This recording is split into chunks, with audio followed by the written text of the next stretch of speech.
Hello साथियों, एक और नई वीडियो में आप सभी का स्वागत है। अपन बात कर रहे थे कंप्यूटर के बारे में। जो पटवार के अंदर से आए हुए 2021 और 2015 में जो पर्सन आए थे उनका अपन 360 डिग्री एनालिसिस कर रहे थे।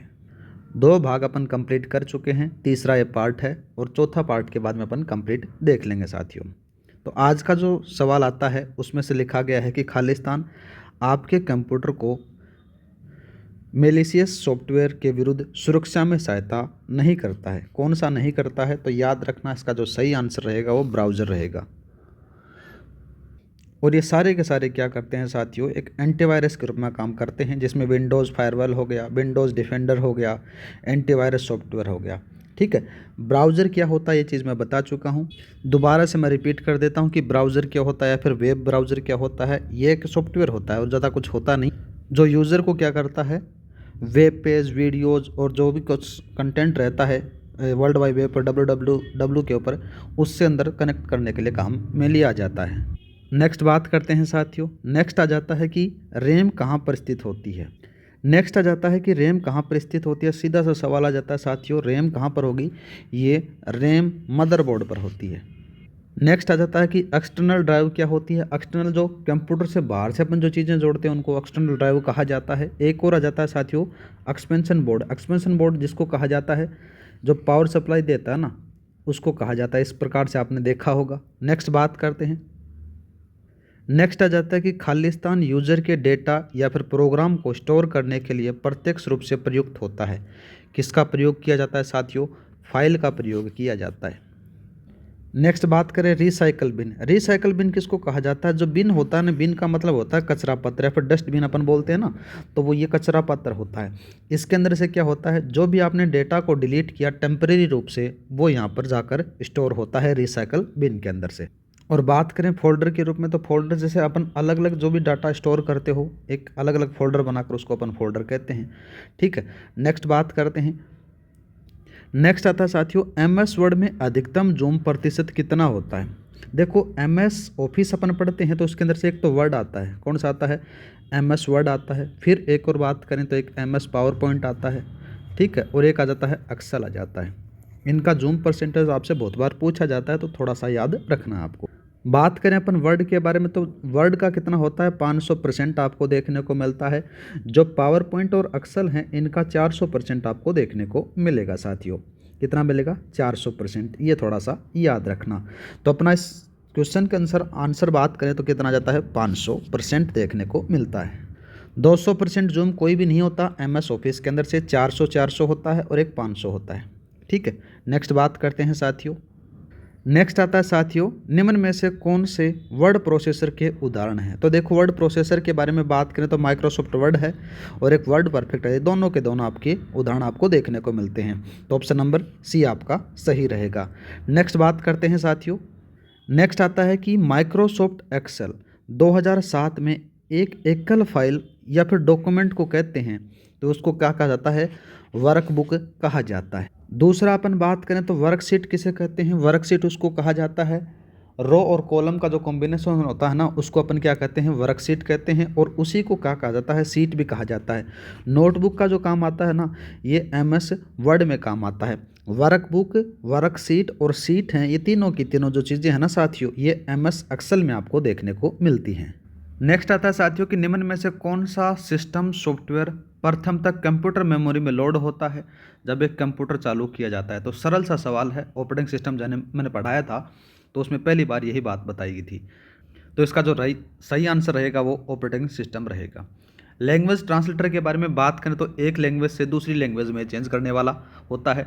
जैसे आपने हिंदी से इंग्लिश में कर लिया, वैसा का वैसा आपने जैसे यूज़र की जो लैंग्वेज होती है उसको मशीन लैंग्वेज में चेंज करने के लिए लैंग्वेज ट्रांसलेटर का प्रयोग किया जाता है। या फिर अपन बोल सकते हैं कि हाई लेवल लैंग्वेज को मशीन लेवल लैंग्वेज में चेंज करने के लिए लैंग्वेज ट्रांसलेटर का यूज होता है। दूसरा अपन बात करें कि डिवाइस ड्राइवर्स क्या होते हैं। डिवाइस ड्राइवर एक प्रकार का सॉफ्टवेयर होता है जो ऑपरेटिंग सिस्टम की क्या करता है, एक हार्डवेयर डिवाइस के रूप में काम में लिया जाता है। और एक और बच जाता है सिस्टम यूटिलिटीज़। जो सिस्टम यूटिलिटीज़ उनको कहा जाता है कि कंप्यूटर सिस्टम की कार्य क्षमता को बनाने के लिए जो चीज़ काम में ली जाती है उनको सिस्टम यूटिलिटीज़ के अंदर से शामिल किया जाता है। नेक्स्ट बात करते हैं साथियों। नेक्स्ट आता है कि निम्न में से कौन सा ठोस अवस्था स्टोरेज डिवाइस का उदाहरण नहीं है। तो कौन सा नहीं आ जाता है, DVD रोम आता है साथियों। ठीक है, और ये सारे के सारे आपको ठोस अवस्था स्टोरेज डिवाइस के अंदर से शामिल किए जाते हैं। नेक्स्ट बात करते हैं।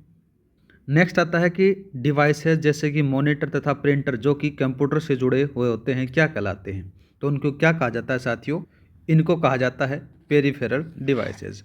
दूसरा बात करें तो system devices. System devices hardware होते हैं जो कंप्यूटर को कार्य करने के लिए आवश्यक होते हैं, जैसे CPU हो गया, मॉनिटर हो गया, स्टोरेज, इनपुट आउटपुट, ये सारे के सारे आपके अंदर से सिस्टम डिवाइसेस के अंदर शामिल किए जाते हैं। और एक और बच जाता है इनपुट डिवाइसेस। तो इनपुट डिवाइसेस वो होते हैं जो यूज़र से इनपुट लेते हैं, उनको इनपुट डिवाइसेस कहा जाता है, जैसे कीबोर्ड हो गया, माउस हो गया, वगैरह वगैरह। ठीक है, नेक्स्ट बात करते हैं। नेक्स्ट आ जाता है कि निम्न में से कौन सा एक इनपुट डिवाइस नहीं है, कौन सा नहीं है, तो साथियों ये माउस पैड नहीं है। माउस पैड क्या चीज़ होती है साथियों, देखो जब आप माउस को यूज़ करते हो तो एक नीचे एक रबड़ का सा छोटा सा यहाँ पर इस प्रकार से रखा रहता है, उसको माउस पैड कहा जाता है, और इसके ऊपर आप माउस का यूज़ कर कर चलाते हो, तो इसको कहा जाता है माउस पैड। और ये कोई भी प्रकार का इनपुट डिवाइस नहीं है। कीबोर्ड हो गया, टच पैड हो गया, ऑप्टिकल स्कैनर, ये सारे के सारे इनपुट डिवाइसेस के अंदर से शामिल किए जाते हैं। नेक्स्ट बात करते हैं साथियों। नेक्स्ट आ जाता है कि एक प्रोग्राम में त्रुटियों का पता लगाने और सुधारने की प्रक्रिया के लिए सही शब्द निम्न में से कौन सा है, तो कौन सा है, डीबगिंग आ जाता है।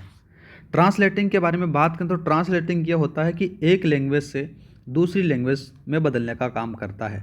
जैसे हाई लेवल लैंग्वेज जैसे C++, जावा, इनको किस में चेंज करने के लिए, जैसे मशीन लेवल लैंग्वेज में चेंज करना जाता है तो उसके लिए ट्रांसलेटर का यूज होता है। अलग अलग लैंग्वेज के लिए अलग अलग ट्रांसलेटर की जरूरत होती है।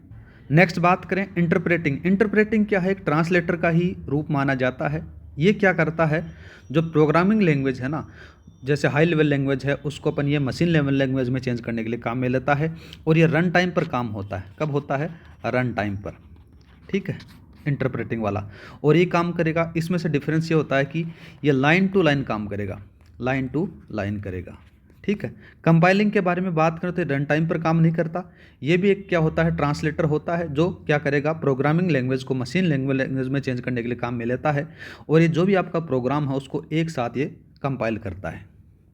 नेक्स्ट बात करते हैं साथियों। 1 मेगाबाइट वास्तव में खालिस्तान किलोबाइट के बराबर होती है, तो 1024 के बराबर होती है।